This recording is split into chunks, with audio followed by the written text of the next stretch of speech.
ایک صحابی آئے، یا رسول اللہ میرا پڑوسی ہے، اس کی کھجور ایسے ٹیڑھی ہو کر میرے گھر میں چند اس کی شاخیں ہیں، ان پہ پھل لگتا ہے، وہ جو ٹوٹ کے گرتا ہے میرے بچے اٹھا لیتے ہیں، ہم غریب ہیں، وہ بھاگا بھاگا آتا ان کے منہ سے کھجور نکال لیتا ہے، اس کو کہیں کہ بچوں پر اتنی زیادتی نہ کرے۔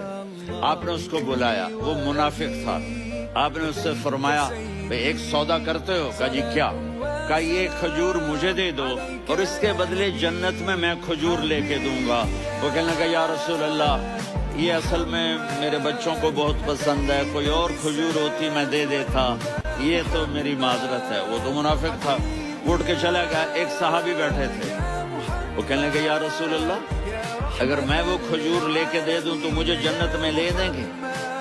ان کا نام ہے ابو الدحداح۔ آپ نے کہا ہاں تو مجھے لے کے دے دے، میں تمہیں